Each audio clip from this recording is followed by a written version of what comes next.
is run by a bunch of investment bankers, and their modus operandi.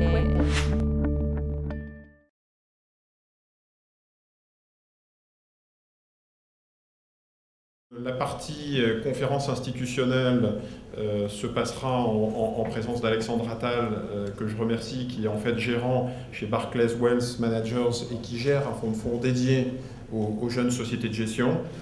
On aurait dû avoir la présence de Marc Fiorentino, mais il vient juste de décliner, il y a eu un souci personnel, donc on prie de l'excuser, mais il ne pourra pas nous rejoindre. Alain Leclerc est présent et donc je le remercie chaleureusement pour nous parler justement au sein de Finance Innovation de la réflexion qui a été menée auprès du fonds de fonds Émergence. Donc on est dans les derniers mètres et donc c'est important d'avoir son point de vue sur le thème en général et sur ce nouveau fonds de fonds en particulier. Patrick Rivière, qui est directeur général et membre du directoire de la Française AM, nous parlera de la stratégie de la Française en la matière et de son rôle d'incubateur autour d'un concept assez innovant. Avant de commencer justement sur ce thème, opportunités et risques pour l'investisseur et incubation, modèle d'incubation, je voulais vous donner quelques éléments qui serviront un petit peu de débat, puisque dernièrement, au mois d'octobre, Morningstar a participé à la conférence de l'AFG Paris Fund Industry sur justement l'industrie française. Je vais passer rapidement. On avait simplement souligné à Londres que le marché de l'asset management en France et le marché des actifs d'une manière générale était un marché particulièrement institutionnel avec des vrais investisseurs. Parce que la plupart du temps, on nous compare, on parle du Luxembourg, on parle de l'Irlande, on parle de la France, de l'Angleterre, de l'Allemagne, et on met un petit peu sur le même plan je dirais Luxembourg et l'Irlande, qui sont des places plus administratives. Et donc c'était important de rappeler à nos amis anglais qu'on avait beaucoup d'institutionnels sur le marché français qui gèrent beaucoup d'actifs. On signalait aussi sur le marché individuel du retail qu'on avait un marché individuel assez dynamique. Par exemple, je ne sais pas si vous le saviez, en termes de nombre d'internautes sur les sites financiers, on est le numéro 2 en Europe derrière l'Angleterre. Donc on a des Français qui s'intéressent de plus en plus à la matière. Alors peut-être que conjoncturellement, la crise aide aussi, tout le monde s'intéresse et suit, on devient de plus en plus spécialiste de la crise en zone euro et des dettes souveraines, mais en tout cas, je pense que c'est un trend qui est plutôt structurel. Et on a aussi un écosystème financier important avec des grandes banques, des grandes entreprises. On a appelé le classement de Fortune sur les grandes entreprises, les 500 premières entreprises mondiales. Et on voit qu'on a 35 grandes entreprises françaises dans le top 500 qui est le numéro 1 puisque c'est devant l'Allemagne ou devant l'Angleterre. Donc on a essayé de rappeler ça à l'époque. On a essayé de rappeler aussi à nos amis anglais la structure du marché français avec des filiales de banques et donc des sociétés de gestion qui sont très fortes et parmi les premières dans le monde, des filiales institutionnelles, on en a rappelé quelques-unes qui sont aussi très importantes et qui est la spécificité du marché français.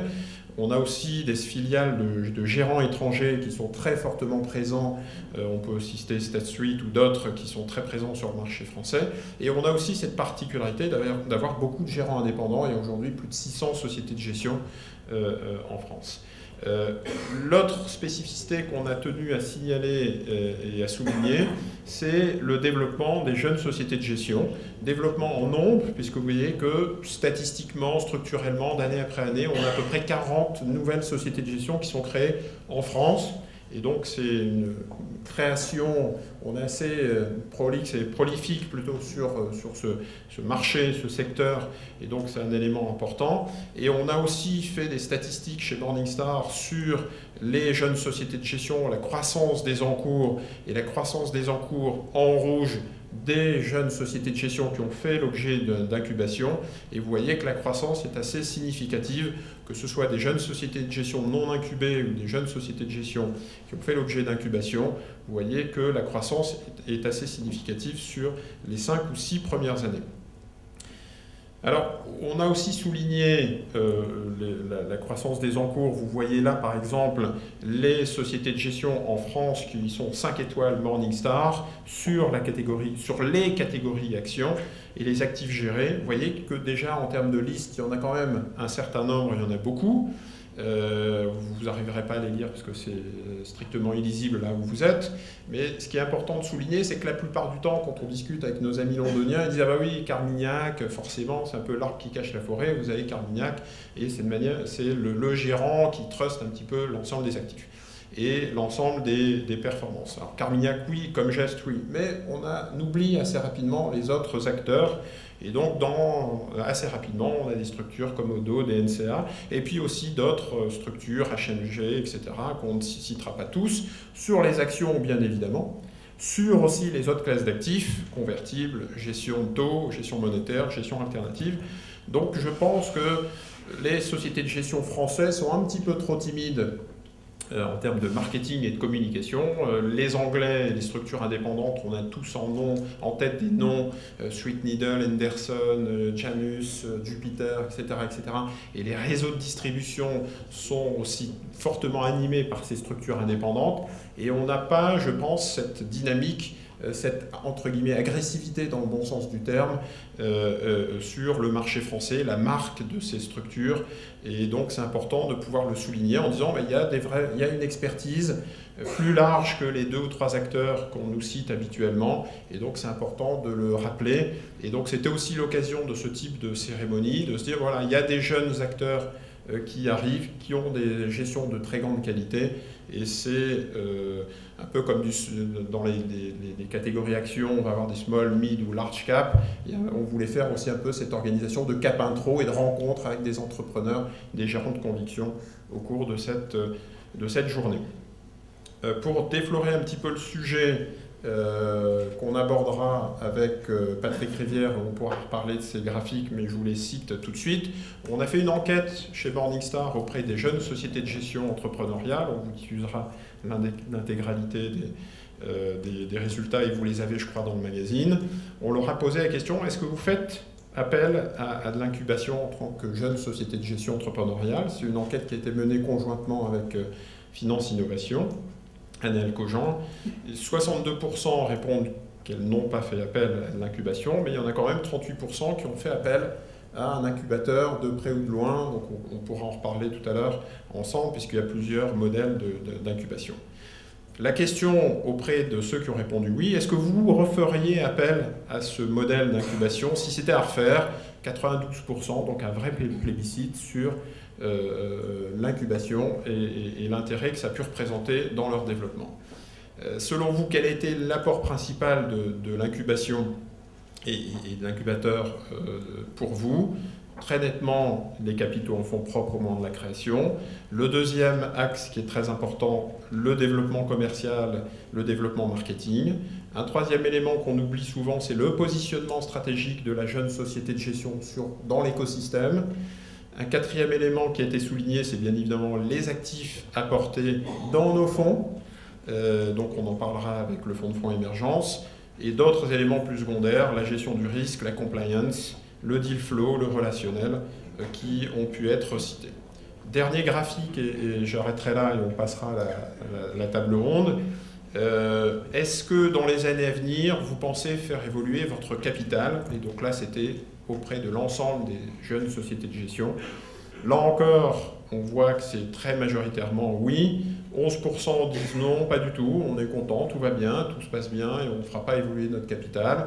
Par contre, près de 90%, oui à court terme, à moyen long terme, oui éventuellement. Donc il y a des vraies réflexions actuellement sur l'évolution capitalistique des jeunes sociétés de gestion, et peut-être que la crise cristallise aussi un petit peu ce phénomène, pour de bonnes ou pour de mauvaises raisons, on pourra en parler, mais voilà, il y a une vraie réflexion sur le capital, la pérennité, la stabilité de ces jeunes sociétés de gestion qui quittent des grandes maisons, qui développent des expertises et qui intéressent donc forcément des investisseurs institutionnels ou des grands gérants qui se disent tiens, on peut peut-être profiter de ces expertises, de cette spécialisation pour développer de nouveaux axes. Voilà un petit peu le tour d'horizon, je dirais, à la fois sur l'industrie et à la fois spécifiquement sur l'incubation. Je voulais passer la parole en introduction à Alexandre Attal, qui est multigérant, justement spécifiquement sur ces nouvelles sociétés de gestion, pour qu'en 5-10 minutes, en 10 minutes, il nous explique un petit peu ces méthodes de sélection. Donc voilà, le point de vue de l'investisseur qui voit ce thème, ce segment. Alexandre, c'est à vous. Merci Jean-François. Bonjour à tous. Donc effectivement, en 2007, on a pris le parti chez Barclays de lancer un fonds de fonds avec pour vocation unique de se focaliser sur les sociétés de gestion qui viennent de se créer, les sociétés de gestion entrepreneuriales qui viennent de se créer. Alors pourquoi en 2007 et pourquoi ce segment bien précis? Je vais rebondir un petit peu sur les éléments que tu as évoqués au cours de ta présentation, mais effectivement, on a vu en 2006, en 2007, de nombreux gérants qui ont décidé de prendre leur envol et de se mettre à leur compte et d'ouvrir leur propre boutique de gestion. Ils quittaient soit des sociétés de gestion filiales de banque ou d'assurance, et donc ils voulaient sortir potentiellement d'un process ou d'une lourdeur d'organisation et prendre un peu plus de flexibilité et de marge de manœuvre. Soit ils quittaient des sociétés de gestion déjà entrepreneuriales, mais établies, qui avaient pu être lancées au cours des années 2000, et donc vouloir se développer à leur propre compte et désormais être leur propre patron. Et effectivement, on s'est posé la question de regarder un petit peu historiquement quel est l'intérêt de ce segment-là et pourquoi il ne faut pas attendre que ces gestions se développent avant de les regarder, et plutôt être précurseur, les regarder dès le début, se positionner un petit peu en amont et les accompagner dans leur développement pour participer dès le début à une création de performance. Parce qu'effectivement, lorsqu'on regarde ces gérants et lorsqu'on les écoute, lorsqu'on les reçoit et qu'on les interviewe, qu'on les due diligence, ces gérants-là ont un seul souci, une seule préoccupation, c'est de faire de la performance. La performance, c'est le maître mot pour tous les gérants, mais spécifiquement pour les gérants qui se créent, qui se développent, parce que c'est ce qui va permettre à ces gérants-là d'être dans 2, 3 ans ou 4 ans, de pouvoir être présents auprès de clients et d'afficher un track record. Donc en général, l'essentiel de la surperformance, et c'est les études académiques qui le prouvent, et il y a aussi des cas concrets d'exemples qu'on pourrait regarder de fonds qui le prouvent également, il y a un excès de surperformance au début, à la phase de création de la gestion, parce que tous les moyens sont mis, tous les moyens, toute la volonté est mise pour créer de la performance, qui va focaliser sur la performance, et donc pour un investisseur institutionnel comme nous, occulter, s'abstraire d'une partie de la performance d'un gérant et commencer à regarder un fonds au bout de 2 ans, 3 ans, tout simplement parce qu'il y a un track record, c'est écarter du périmètre d'intérêt une performance qui a été créée initialement, et donc pour nos porteurs, pour nos clients, ne pas leur apporter une performance qui a été créée au début. Donc ça veut dire que pour ces gérants-là, nous avons pris le parti de se dire effectivement, il y a des risques, et les risques sont évidents. Il y a des risques où il n'y a pas de track record, ou peu de track record. Il y a des risques où la société de gestion est fragile, ou en démarrage, donc il y a des risques opérationnels, il y a des risques d'organisation qu'il faut bien maîtriser, mais l'intérêt, ce risque-reward, il est potentiellement intéressant parce que le gérant, il a vocation à se consacrer uniquement à la gestion, se focaliser sur la gestion pour créer de la performance pendant ces 2 premières années et être crédible ensuite auprès d'investisseurs pour pouvoir lever des fonds et pour pouvoir faire croître ses encours. On a souvent, il y a quelques graphiques qui le montrent, il y a souvent une corrélation inverse entre la taille des actifs d'un fonds et l'excès de surperformance. En général, il y a un excès de surperformance croissant au démarrage d'un fonds, au démarrage d'une société de gestion. Et à l'inverse, les encours sont plutôt stables pendant cette période-là, où la performance s'accroît, la surperformance s'accroît. Et à l'inverse, les actifs sont plutôt stables. Et on observe plutôt une croissance des actifs au bout de 2 ans, 2 ans et demi, là où finalement, où les gérants rentrent dans un rythme plus traditionnel, je dirais pas une routine, mais dans une création de performance plus régulière, moins forte. Et donc, les investisseurs, traditionnellement, commencent à s'intéresser à un fonds à partir du moment où le gérant ne va plus avoir la même dynamique en termes de création de performance. Donc l'intérêt qu'on a eu, nous, chez Barclays, effectivement, ça a été de se dire, l'essentiel de la surperformance, pour certains cas, est généré dès le début. Il ne faut pas, en tant qu'investisseur institutionnel, avoir des contraintes on va dire traditionnelles de track record, de taille des actifs. Et donc, s'abstraire des outils quantitatifs un petit peu qu'on peut avoir en termes de filtres dans des bases de données et avoir une approche beaucoup plus qualitative et s'intéresser au cas par cas à l'intérêt que peut avoir cette société de gestion. Donc on a lancé un fonds de fonds qui est spécialisé là-dessus, où on a participé effectivement, alors pas à tous les lancements de sociétés de gestion, on n'a pas investi dans tous les fonds gérés par toutes les sociétés de gestion qui se créent, il y a une approche de due diligence effectivement qui est menée et qui a vocation à valider ou pas l'intérêt d'un investissement, mais l'idée effectivement c'est de se dire que la performance et la motivation et l'intérêt d'un gérant qui se lance à son début est supérieur, en tout cas à un moment donné où à partir du moment où il s'est développé. Ensuite, c'est un fonds de fonds qui fait quel encours à peu près? Il est autour de 22 millions d'euros. D'accord. C'est significatif. Donc c'est significatif, sachant qu'il a été lancé effectivement dans un environnement de marché compliqué. Il a été lancé fin 2007, donc dans des environnements de marché qu'on connaît, sur lesquels l'empathie ou l'engouement pour les classes d'actifs actions a été relativement faible. Et donc lever des actifs a été une chose compliquée effectivement. En tout cas, on a participé à notre hauteur, à investir dans des fonds qui se créaient et donc à accompagner dès le début, alors je dirais pas en day one, mais dès les premiers mois de lancement du fonds, un investisseur des sociétés de gestion qui se créaient et donc de participer à la croissance de leurs actifs. L'autre intérêt qu'on a effectivement repéré, c'est de se dire que souvent ces gérants entrepreneuriaux qui décident de créer leur propre structure et de se mettre à leur compte, eux aussi, ils sont, je vous le disais, plus motivés, mais également plus libres dans leur gestion, plus flexibles. Ils ont des contraintes qu'ils n'avaient pas forcément lorsqu'ils étaient gérants dans leur précédente boutique ou leur précédente société de gestion. Je parle en termes de contraintes, en termes potentiellement de process formalisés. On parle de process dans des grands groupes. Là, c'est plutôt des gestions de conviction ou de forte conviction. Je parle aussi de contraintes en termes d'actifs sous gestion. Les actifs, en général, sont plus faibles au début, donc ça permet aux investisseurs, aux gérants, d'être plus mobiles, plus flexibles, plus réactifs aussi en fonction de la volatilité des marchés. Et on l'a vu en 2008, pour la plupart, ces gérants ont surperformé, ils ont amorti les baisses des marchés actions. Et en 2009, pour beaucoup d'entre eux, ils ont su se repositionner rapidement et exploiter la recovery, surtout sur les valeurs cycliques ou sur les petites et moyennes valeurs. Donc ce sont des gérants plus réactifs, de forte conviction, des portefeuilles plus concentrés, donc effectivement aussi relativement plus risqués, mais sur lesquels on peut avoir un excès de performance rapide et plus élevé que sur des fonds plus cœur, avec une tracking error plus faible. Enfin, potentiellement, pour terminer sur les opportunités que nous on a décelées, sur les 15 à 20 fonds qu'on a pu soutenir depuis le début du fonds. C'est le nombre de lignes aujourd'hui? Non, 15, 20? Aujourd'hui, on a une douzaine de lignes, mais effectivement, l'idée c'est qu'au bout de 2 ans et demi, on sorte les fonds qui ont su se développer, qui ont atteint leur phase de maturité, pour entrer des nouvelles sociétés de gestion, des nouveaux fonds de sociétés de gestion, ne pas diluer la performance non plus, ne pas diluer la construction du portefeuille. Donc il faut faire vivre le portefeuille. Il y a un turnover qui se situe entre 2,5 et 3 ans et demi en fonction des encours de la société de gestion, en fonction de la performance, du marché. Mais donc, il y a un turnover.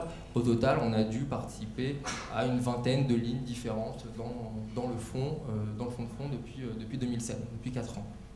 Et effectivement, si je terminais par une autre opportunité que nous on a repérée, c'est qu'en étant un investisseur de premier ordre, parce qu'on est là dès le début, souvent pour des sociétés de gestion, on rencontre les sociétés de gestion avant même qu'elles soient encore agréées ou avant même que les fonds soient lancés. Dans la salle, j'ai rencontré beaucoup de certaines sociétés de gestion qui sont en train de se créer ou se développer, donc qui viennent nous présenter leur projet. Exactement. Et donc on est des investisseurs un petit peu... On participe dès le début à leur projet, si on a un intérêt, on a un investisseur de premier rang, et donc il y a une confiance qui s'établit, il y a une proximité qui s'établit, et c'est sûr qu'on n'a pas le même rapport avec le gérant, avec l'équipe, avec la société de gestion. Lorsqu'on a été un investisseur, dès les premiers mois de la création, à la différence d'un investisseur qui vient au bout de 3 ans, 4 ans et qui est dilué parmi l'ensemble du passif d'un fonds. Donc on est quand même on a une relation plus privilégiée, je dirais, en tant qu'investisseur institutionnel, de se présenter, d'être plus proche de ces sociétés de gestion, des gérants, et donc une meilleure compréhension de leur style de gestion, une meilleure anticipation possible pour nous, multigérants, dans l'arbitrage, dans l'allocation, dans la construction des portefeuilles. Et donc cette proximité, elle a du sens, elle a de la valeur, et elle permet aussi de générer de la performance, parce que qui dit proximité dit meilleure connaissance. Alors justement, ça marche. Alors, on a tout ça, on a la question sur le bout des lèvres. Alors le fonds de fonds, il y a des exemples qui prouvent effectivement et qui confirment ce postulat, ce principe de créer notre fonds de fonds AlphaStar Discovery. Si on regarde la performance agrégée du fonds de fonds sur les années civiles passées, en 2008, on a amorti la baisse des marchés actions. C'est un fonds de fonds action zone euro avec un benchmark Eurostoxx 50 pour moitié, SBF 120 pour moitié. L'idée, effectivement, c'est qu'on est quand même sur un marché essentiellement dominé par des acteurs français, donc une très bonne connaissance de leur univers local, donc en général une surreprésentation des valeurs françaises et potentiellement des petites et moyennes valeurs françaises dans le portefeuille. Donc on a décidé de prendre un indice composite et effectivement sur 2008 on a amorti la baisse des marchés. Sur 2009 le rebond, comme je vous le disais, a été capté par les gérants sous-jacents, donc le fonds de fonds a surperformé son indice de référence sur 2009 et 2010 également, même dans un marché sans tendance comme on a pu le voir en 2010, un marché un petit peu en taux ondulé avec des fortes phases de hausse, des fortes phases de baisse, un trading range sur le CAC entre 3002 et 3008. Finalement, dans cet univers-là, ces gérants, ces boutiques de gestion, ces emerging managers ont su créer de la performance et générer de l'alpha. 2011 c'est une année relativement plus compliquée. Je ne dis pas qu'il n'y a pas des sous-performances massives, c'est plus une année en ligne avec les différents indices de référence. La création de valeur cette année de manière globale, que ce soit sur des emerging managers ou autres, est plus délicate. Après, effectivement, c'est au point de vue du fonds de fonds, je pourrais nuancer au cas par cas en fonction des styles de gestion des fonds. Il y a clairement des fonds value qui en 2008 ont sous-performé, qui ont rebondi en 2009, et des fonds défensifs qui effectivement ont bien tenu en 2008 et en 2009. Donc l'idée effectivement d'agréger tout ça dans un fonds de fonds, pour nous a du sens, permet de combiner les styles, combiner les approches, et d'avoir un portefeuille qui peut s'adapter à toutes les configurations de marché. D'accord. En termes de risque, parce que c'est effectivement aussi la dimension d'un investisseur de ne pas se focaliser que sur les éléments positifs que peuvent avoir cet investissement dans les sociétés de gestion entrepreneuriale, ces emerging managers. Il y a des risques qui sont évidents, c'est qu'on est face un petit peu à de l'inconnu. Je le disais, ça marche beaucoup sur le qualitatif, beaucoup aussi sur la confiance, et pour beaucoup de sociétés de gestion qui viennent nous voir et nous présenter leurs fonds, on n'a pas forcément de track record. Le track record est haché en fonction des périodes. On a beaucoup moins d'éléments tangibles par rapport à des sociétés qui ont fait leurs preuves et donc sur lesquelles on est capable de juger de manière plus objective et plus quantitative.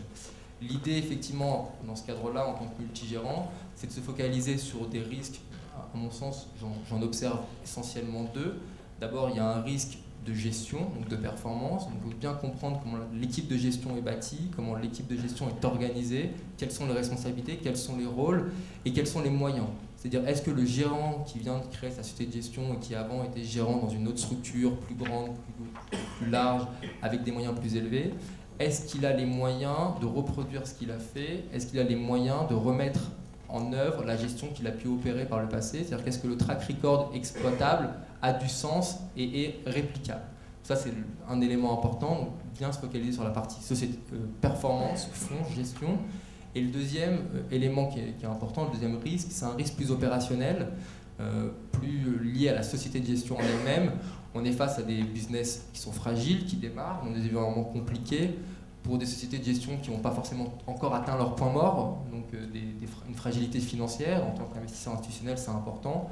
Donc l'idée, c'est de bien comprendre quel est le business model, quel est le business plan de la société, quelle est l'organisation actionnariale de la société également, pour comprendre les différentes parties prenantes et voir quel est le rôle de chacun dans l'accompagnement et dans le développement.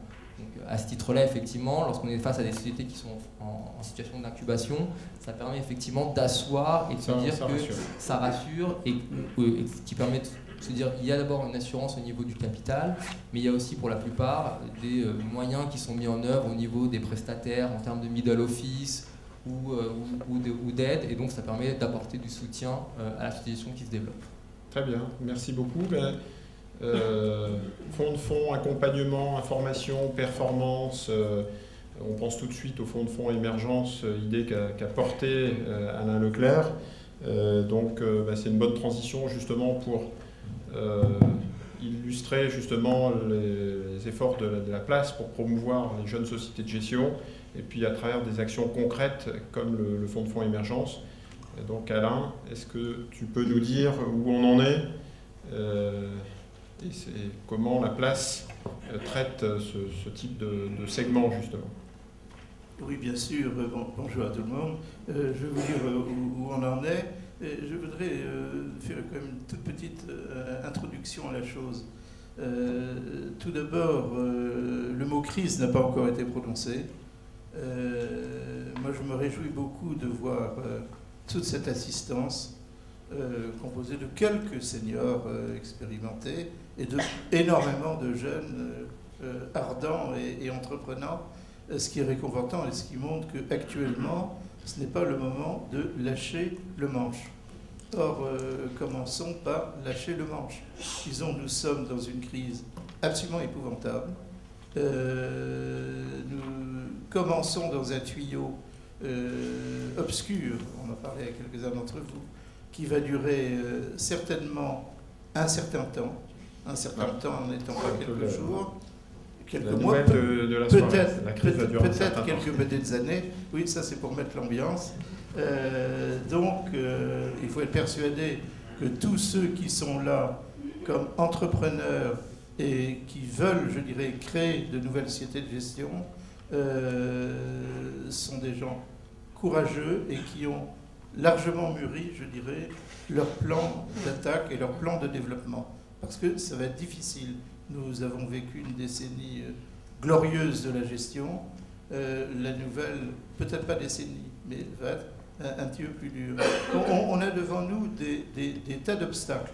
Je ne parle pas de l'état actuel du marché, qui ne va pas durer, espérons-le, des décennies, une nouvelle décennie négative, mais nous avons une véritable désaffection des investisseurs, que ce soit des investisseurs particuliers complètement découragés et des investisseurs institutionnels, je dirais, cernés de tas de règles qu'on leur impose. On reviendra sur ces règles et sur lesquelles on surajoute, notamment en France, des règles plus spécifiques qui interprètent, je dirais, de façon la plus stricte, des règles européennes. Je ne sais pas comment nous allons distribuer nos fonds, comment vous allez distribuer vos fonds à l'avenir à travers les CGP, je dirais, dans l'obscurantisme où nous sommes de la rémunération de la distribution.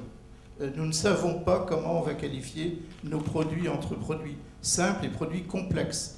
C'est absolument aberrant. On est en train de rajouter de la difficulté à la difficulté que nous connaissons. Je vais peut-être, je dirais, arrêter sur le côté négatif, parce qu'il y a des atouts. Et je crois que nous sommes tous dans un métier qui est porteur incroyablement d'avenir. Il va falloir être un peu plus patient que nous pensions. Il me semble que, comme nous sommes dans les marchés financiers, nous allons avoir besoin de financer partout dans le monde l'économie réelle et moins, je dirais, le trading à haute fréquence, ce qui est le propre quand même des marchés financiers actuellement, qui n'a plus son objectif. Il va falloir financer, je dirais, l'économie réelle, il va falloir restaurer les marchés financiers, actions obligataires et autres efficients, et il va falloir des intermédiaires efficients qui ne captent pas au passage de la transaction, je dirais, la prime qui en fait devrait revenir à l'investisseur. Donc nous avons tous un rôle dans ces sociétés de gestion et en le créant, c'est redonner un sens, je dirais, à ce marché financier où après la bonne rémunération qu'on nous doit bien sûr, nous passons la performance aux investisseurs. Et je crois que ce qui se passe, ne nous en réjouissons pas parce qu'on est tous affectés, ce qui se passe au niveau des BFI et de tout ce qui est de l'intermédiation a, je crois, vu ses beaux jours. Et nous allons revenir à de l'investissement qui va transiter par des gérants de portefeuille. Alors peut-être pas exactement les mêmes. Au passage, ils vont être transformés par la vision du passif qu'ils ont à couvrir, soit le passif des individus ou le passif collectif, je pense notamment aux assurances. Et donc, il va falloir que cette transformation se mette en place, mais je crois qu'il va y avoir une place considérable pour cette réintermédiation par la gestion qui a été captée, je dirais, par la sphère plus bancaire traditionnelle. Je n'attaque pas les banques, nous avons besoin des banques, ils nous ont aidés, mais je crois que nous avons devant nous une tâche énorme et où il y aura du champ d'expansion. Alors, ce n'est pas théoriquement à la place, comme on dit, de jouer le rôle des intermédiaires individuels. Et dans l'incubation, il y a déjà, je dirais, des acteurs et des grands acteurs qui jouent le rôle d'incubateurs et d'initiateurs d'incubation. Je ne vais pas les citer, ce serait indécent, sauf peut-être mon voisin de droite qui dirige l'un des incubateurs d'une entité spécifique. Il y a des banques, il y a aux États-Unis les fonds de pension. Malheureusement, nous n'en avons pas, quasiment pas, même si merci d'avoir rappelé le rôle des institutionnels en France qui existe quand même, mais néanmoins, nous n'avons pas cette fortune institutionnelle. Mais il y a des initiatives d'incubation où certains acteurs se disent, en plus de mon métier de gérant, j'essaie de sélectionner aussi de bonnes mises sur ceux qui vont se développer. Quand on a réfléchi à comment développer l'incubation en France, d'ailleurs pourquoi y a-t-on réfléchi? Parce qu'en réfléchissant au développement de la place de Paris, effectivement, c'est né de réflexion au niveau du Haut Comité de place. J'ai eu l'honneur de participer, et mon ami Paul-Henri de la Porte-du-Teil, que je salue, d'y siéger actuellement. Toutes les analyses qui ont été faites ont montré que ce qui manquait, c'est ce qu'on appelle dans le métier le seed money, c'est-à-dire pour développer des jeunes sociétés de gestion, il faut qu'elles aient des capitaux à gérer. Or, c'est quand même ce qui manque le plus. Trouver des actionnaires de sociétés de gestion, c'est relativement facile dans leur capital, parce que nous n'avons qu'une capital adéquatie, je dirais, relativement modeste. Et l'AFG, au passage, s'est battue constamment pour conserver un niveau de capital minimum de société de gestion à un niveau tout à fait acceptable. Mais ce sont les capitaux à gérer. Alors, si on regarde où trouver les capitaux à gérer, évidemment, on se tourne vers les institutionnels. Et c'est là où il n'y a pas deux modèles véritablement d'incubation, comme on le dit de temps en temps, en disant que nous avons deux modèles émis d'une société, créés par une société de gestion et d'autres sociétés de gestion et un fonds de place. Nous avons des objectifs un peu différents. Le fonds de place cherche à rassembler ce que pourraient être des fonds de pension, comme sont les Emerging Manager Programs aux États-Unis. Donc nous nous sommes dit qu'il faut rassembler des investisseurs institutionnels qui, aujourd'hui ou demain, s'ils sont convaincus que tout ce que vous avez dit était parfaitement juste, que dans la valeur des jeunes sociétés de gestion, il y a de la rentabilité. Bon, il faut réunir ces investisseurs institutionnels. Et là, on bute sur quoi? On bute sur Solva 2. Parce que dès que des institutionnels veulent investir sous une forme, quelle qu'elle soit, de capital risque, il faut évidemment des fonds propres à un niveau, je dirais, le plus dur qui existe par rapport aux obligations gouvernementales qui évidemment ne comportent jamais de risque et pour lequel il n'y a pas de capital à immobiliser, du moins au niveau de l'investisseur. C'était vrai jusqu'à peut-être avant-hier. Donc il faut que l'on trouve une solution pour que l'investissement soit attiré pour une raison réglementaire qui tient à Solvency. Bon, quelque part, dans BAL 3, on retrouve à peu près les mêmes ingrédients. Où on en est alors? Où on en est, ces constats étant faits, nous avons mis sur pied une SICAV contractuelle qui permet aux investisseurs qui souscrivent à cette SICAV appelée émergence, le droit d'investir ou la possibilité d'investir dans des fonds créés par les jeunes sociétés de gestion sans investir dans le capital des jeunes sociétés de gestion. Ce qui fait que nous ne nous trouvons pas, je dirais, assujettis au plus dur de ça. Et au passage, nous ne prenons pas une participation dans le capital des jeunes sociétés de gestion si les créateurs souhaitent ne pas voir leur capital, je dirais, investi tout de suite dans d'autres domaines investisseurs, ce que parfois ils cherchent quand même. Ensuite, nous sommes dit qu'il faut qu'il y ait une rentabilité qui soit un peu celle qui existerait dans le capital risque. Mais comme on n'a pas le capital, nous n'avons pas de dividendes. Donc nous avons joué sur une autre corde, tout ceci ayant demandé des agréments réglementaires, notamment à l'AMF. Nous avons accès à ce que les Américains appellent le fee sharing, c'est-à-dire que nous bénéficions non pas en inducement, ce qui serait malsain et malpropre, comme si nous étions des distributeurs, mais d'un partage de commissions de gestion avec, je dirais, avec la jeune société de gestion. Mais cette rétrocession tombe dans la poche des investisseurs. Donc on voit bien que dans ce système, l'investisseur est au centre, et donc on a voulu lui donner des droits qui n'existent pas véritablement dans le marché, puisqu'on ne peut pas être à la fois investisseur et gérant. Donc nous avons négocié un accord par lequel le comité d'investissement est composé des investisseurs, donc des compagnies d'assurance notamment, et qui donc participent à la sélection après soumissionnement par une entité que je vais mentionner. Et donc il y a droit de regard et même droit de veto pour l'investisseur si l'investissement ne leur plaît pas. Je crois que c'est une des premières fois où on donne aux investisseurs un vrai rôle dans la gestion et pas uniquement celui de résilier un contrat de gestion ou de voter avec les pieds dans un EPCVM.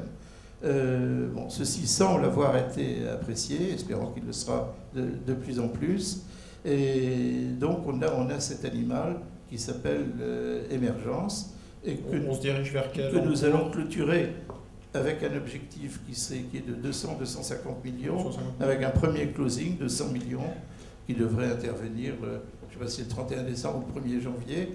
Vous savez qu'en fin d'année, les chèques ont toujours du mal à se signer, effectivement. Mais enfin, il y aura certains des plus grands investisseurs, je dirais, institutionnels de la place. Donc, juste pour terminer, peut-être qu'on aura l'occasion de redire un mot, il y a beaucoup d'innovations, il n'y a aucune subvention, il y a beaucoup de pouvoir donné aux investisseurs, qui, à mon avis, est le présage de ce que je disais au début, c'est-à-dire que si on veut redonner de la confiance aux investisseurs, il faut montrer que l'on gère en fonction de leurs besoins, y compris leurs passifs. Et c'est quelque chose qui peut-être est un gain provenant, je dirais, de Solva, qui nous a appris maintenant à travailler, ça coûte cher, mais sur la transparence complète des portefeuilles. Ce qui, à mon avis, aura des conséquences à long terme, y compris de bouleverser la structure des portefeuilles et même bouleverser la structure des EPCVM. Nous avons les moyens technologiques maintenant de donner des transparences complètes et de rendre le client, non pas complice, mais partenaire d'une gestion. Mais ils ont quand même besoin, comme le malade qui avale ses pilules, ils ont besoin quand même d'un spécialiste. Merci Alain. Sans transition... Excusez-moi, je rajoute une chose. L'intention est de créer d'autres compartiments. Il y a un premier compartiment qui est de performance absolue, pour lequel le gestionnaire pressenti, certains d'entre vous le connaissent très bien, est New Alpha, qui a plutôt une teinture, je dirais, gestion alternative. Il y a pas mal il y a près 70 dossiers en cours d'examen actuellement. Il y a beaucoup de long short, d'event-driven, etc. Mais il y aura d'autres compartiments, actions. Notamment long only actions, pourquoi pas environnement, pourquoi pas obligations, voire obligations émergentes. Il va y avoir des opportunités sur le marché obligataire. Il y aura des opportunités et chaque fois il y aura des appels d'offres sur le marché, je dirais, pour les gestionnaires délégataires, puisqu'on reste quand même avec un gestionnaire délégataire, c'est pas de la SICAV autogérée, même si l'investisseur a une part, à son mot à dire très fortement. Très bien. Pour ces précisions, Patrick Rivière, donc directeur général, membre du directoire de la Française. Le rôle de l'incubation et en particulier dans cette période troublée, on voit l'intérêt, ça a été souligné par l'investisseur, on voit l'intérêt par la place. Comment vous vous positionnez, comment vous voyez l'évolution du métier en 2012, ça ne sert à rien de se projeter à 20 ans, mais voilà, le bilan et les perspectives. Peut-être donc en quelques mots, rappeler l'activité telle qu'elle est pratiquée à la Française. Donc d'abord c'est une activité qui est ancienne, on va fêter l'année prochaine les 10 ans de cette activité, et donc puisque la première participation qu'on a pris, c'était donc Métropole, et donc l'année prochaine, ça fera 10 ans. Donc tu verras, il y a une longue tradition de cette activité. C'est un peu, je dirais, dans les gènes de la maison et dans les gènes de son management, puisque le management de la française a quand même une culture entrepreneuriale forte et des origines entrepreneuriales marquées. Je pense qu'il est important de rappeler que c'est un métier qui est un métier assez difficile et assez compliqué, puisque finalement on fait le contraire de ce qu'on nous dit de faire. Hein, c'est-à-dire la théorie classique, c'est qu'il ne faut surtout pas prendre de participation minoritaire. Or, on passe notre temps à prendre des participations minoritaires et qu'il faut rester concentré sur son activité, etc. Donc, c'est une activité qui est difficile, c'est une activité qui doit être assumée par l'entreprise. Donc, au-delà de l'équipe, je dirais, qui gère cette activité, qu'on a dédiée à cette activité, donc une équipe de 6 personnes, c'est l'ensemble de l'entreprise qui doit supporter le projet parce que on utilise nos gérants pour challenger les produits qui sont présentés, on utilise nos commerciaux parfois pour accélérer le développement de ces participations, on utilise le marketing pour faire les analyses de marché et aider au positionnement des produits, on utilise le juridique pour les contrats. Donc classiquement, je dirais, une entreprise a un peu une tendance au rejet par rapport à cette activité. Les gérants vont dire « oh là là, c'est concurrent », les commerciaux vont dire « encore un produit de plus », le juridique va dire « j'ai autre chose à faire ». Et donc, je pense qu'il faut avoir en tête qu'il faut une configuration assez spécifique pour mener cette activité, en tout cas de la manière dont on la mène. Donc aujourd'hui, on a, nous, un pôle de participation de 20 participations, dont 3 qui ne sont pas les sociétés de gestion, mais qui sont plutôt des sociétés impliquées dans la distribution, avec un fort biais français, French Connection, puisqu'on a quelques participations qui ne sont pas basées à Paris, mais qui en général ont une connexion française forte par leurs créateurs. Ces sociétés aujourd'hui, c'est 7,5 milliards d'encours et c'est 160 personnes qui travaillent pour ces sociétés. Donc c'est quelque chose dont on est fier. On est fier d'avoir aidé à ce développement-là. On s'est structuré dans le temps cette activité. Au début, on faisait de la prise de participation. On n'aime pas tellement le terme incubation, mais de la prise de participation, comme M. Jourdain. Donc, au fur et à mesure, on devient très opportuniste.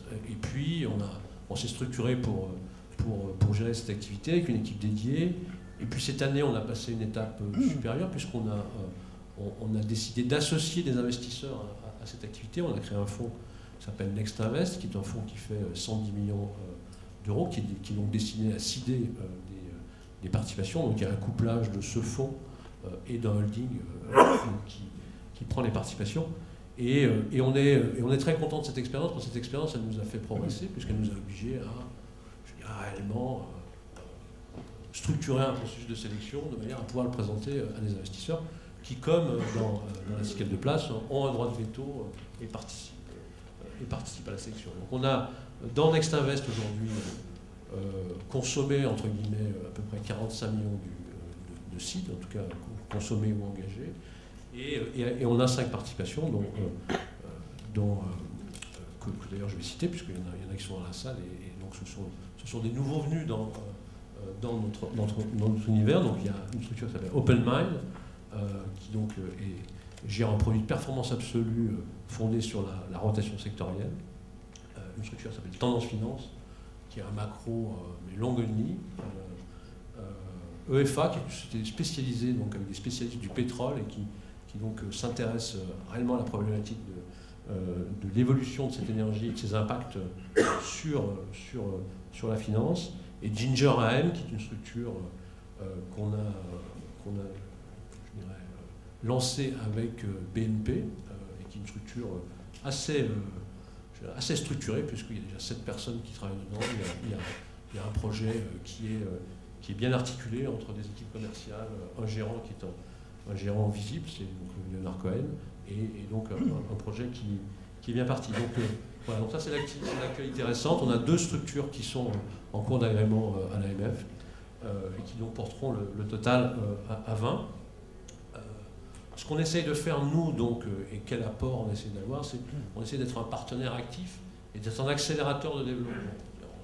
C'est au démarrage qu'on peut apporter de la valeur, que ce soit, je dirais, dans le support commercial, marketing, ou que ce soit dans la mise à disposition de nos systèmes, ou voire de temps en temps de nos locaux. On essaie d'être un accélérateur de développement.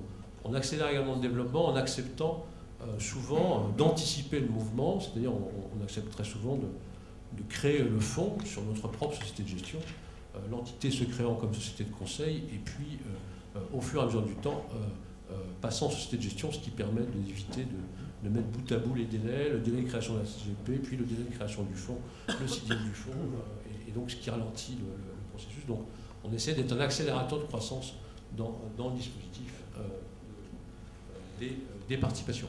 Voilà, donc ça c'est pour la philosophie.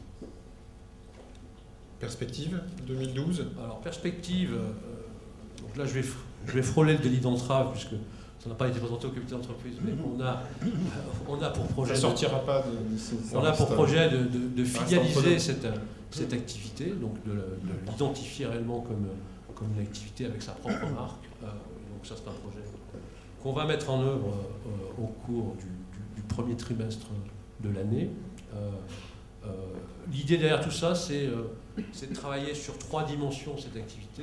Une dimension deal flow.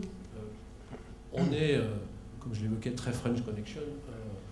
On a quand même le sentiment qu'il y a des choses à faire en Nord de France.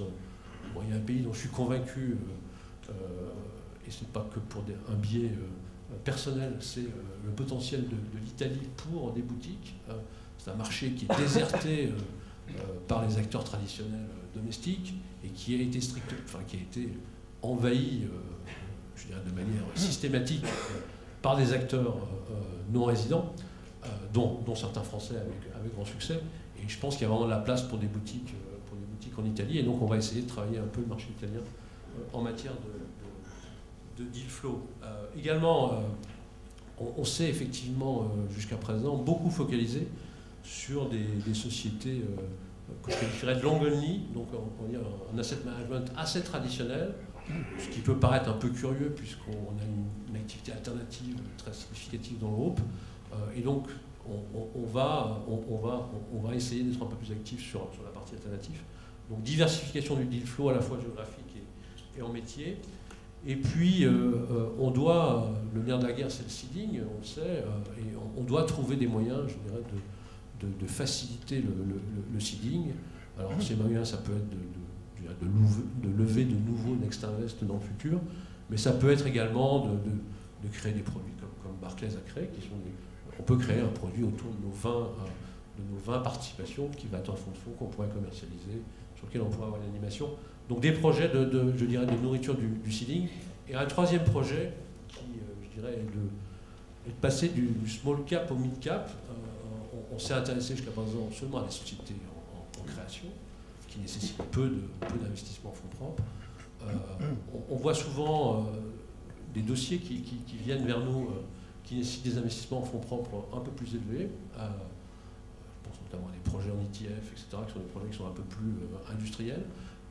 Et donc on réfléchit à des moyens pour, on va dire, monter entre guillemets en investissement en fonds propres sur des structures parfois plus matures et donc décliner cette activité. Là on est dans de la restructuration, parce qu'on évoquait tout à l'heure, ouverture du capital sur des structures plus importantes. Voilà, et donc le sondage avec le fait que la plupart envisagent des modifications de leur capital, je pense c'est le bon moment. Crée un terrain fertile. D'accord, il y aura des opportunités. Voilà. Très bien. Je regarde ma montre parce que le temps passe très vite. On a prévu une cérémonie à 19h15, donc il ne faudrait pas être en retard. Est-ce que dans la salle, vous avez 2-3 questions à nos experts présents à cette table ronde sur justement les thèmes qu'on vient d'évoquer, l'incubation, le développement, le fonds de place, le fonds de fonds standard distribué par Barclays, ou est-ce que tout a été très clair? Moi j'avais une question pour Alexandre sur son process. En fait, Alexandre, tu l'as dit tout à l'heure, on traite ça un peu comme des small caps. Est-ce que vous traitez ça, vous les identifiez comme une classe d'actifs à part entière et vous les retrouvez donc pas dans les autres fonds de fonds de la gamme Barclays, ou est-ce que vous pouvez éparpiller et identifier des gérants que vous allez retrouver dans d'autres? Et au bout de 3 ans et demi, est-ce que vous les laissez tomber comme des Kleenex, ou est-ce qu'au contraire vous continuez à les suivre? Comment se passe le suivi en fait? Alors non, on ne laisse pas tomber dans les Kleenex pour répondre à la deuxième partie de la question, même si je vais la reprendre de manière chronologique. On a effectivement un fonds qui est dédié là-dessus, sur les emerging managers. Donc les emerging managers n'ont pas vocation à être dans les autres fonds de la gamme que l'on gère. L'idée, c'est effectivement de montrer que ces emerging managers créent de la valeur ajoutée, donc ne pas les mélanger, les diluer avec des fonds gérés par des sociétés qui ne sont pas forcément des emerging managers.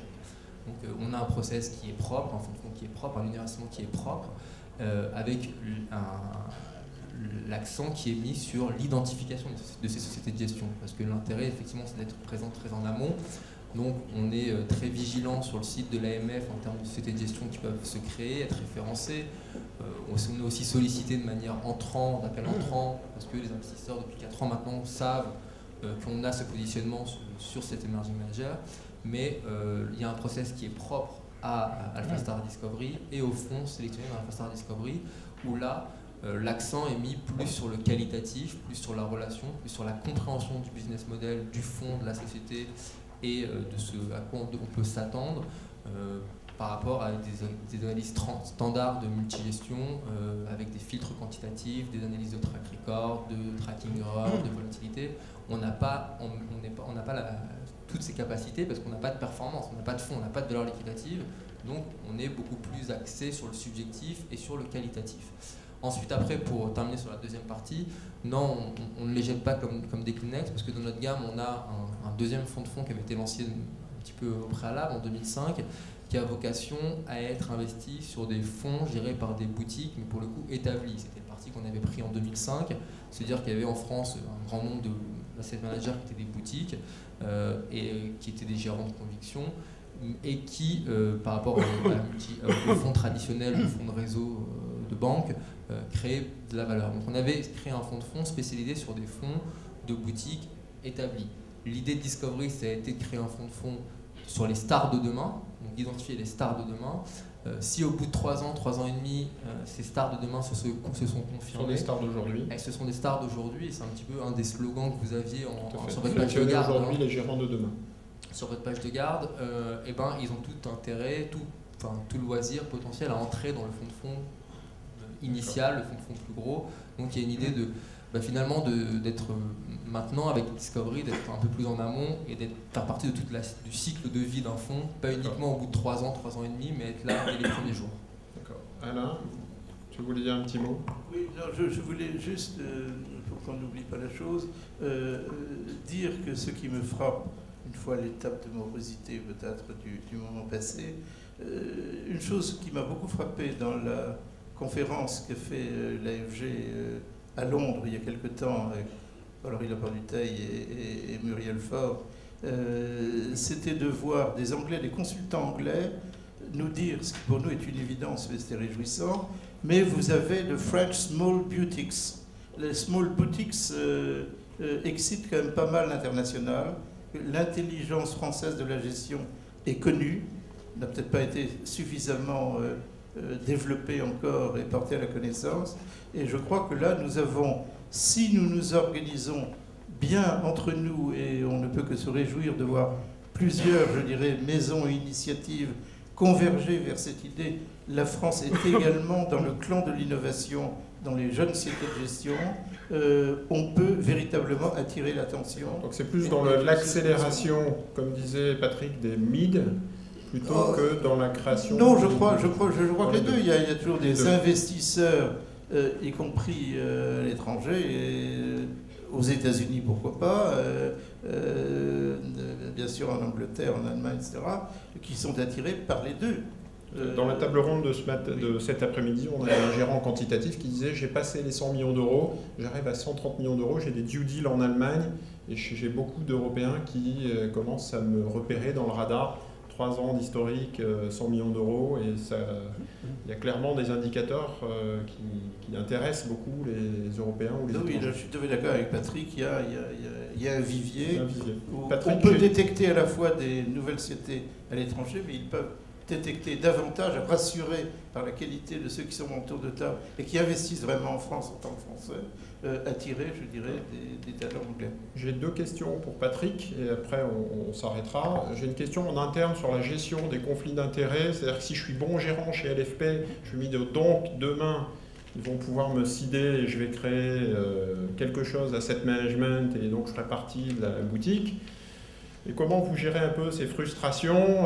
T'as vu, je performe bien, ce mois-ci j'ai battu le CAC 40, donc ça y est, j'ai mon dossier, vous allez pouvoir m'apporter des capitaux. Non, on a sélectionné Ginger ou Tendance, vous auriez pu quand même me sélectionner, je suis gérant chez LFP depuis 5-10 ans.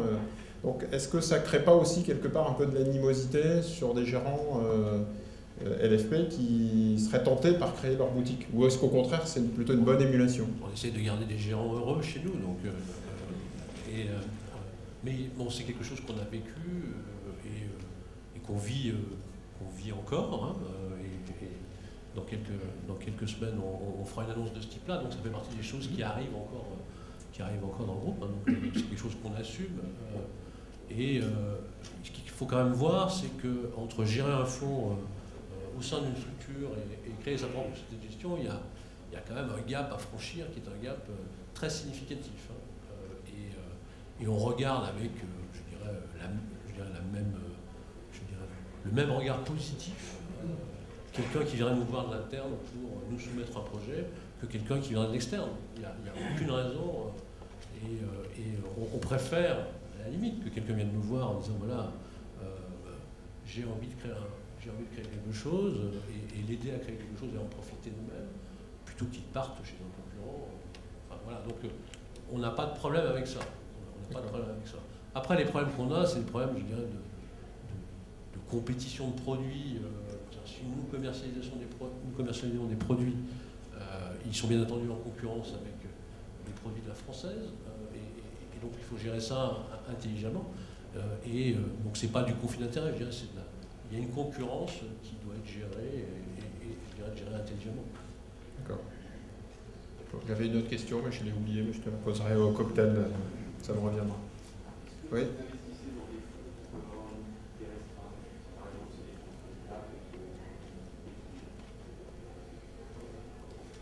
On est quand même très soucieux du matching entre notre actif et notre passif. Notre fonds de fonds est en daily, donc on est vigilant sur le fait de pouvoir assurer une liquidité dans des bonnes conditions à nos clients et à nos investisseurs. On s'autorise 5% maximum sur des fonds weekly, au maximum.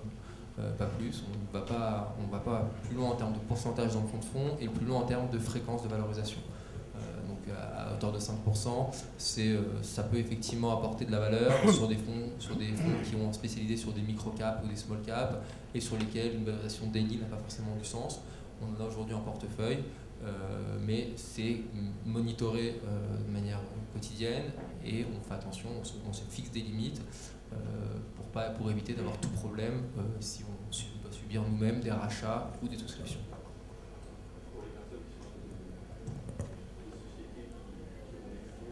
La question, c'est les fonds qui ont des liquidités très contraignantes, et est-ce que vous avez tendance à les exclure ou au contraire les sélectionner?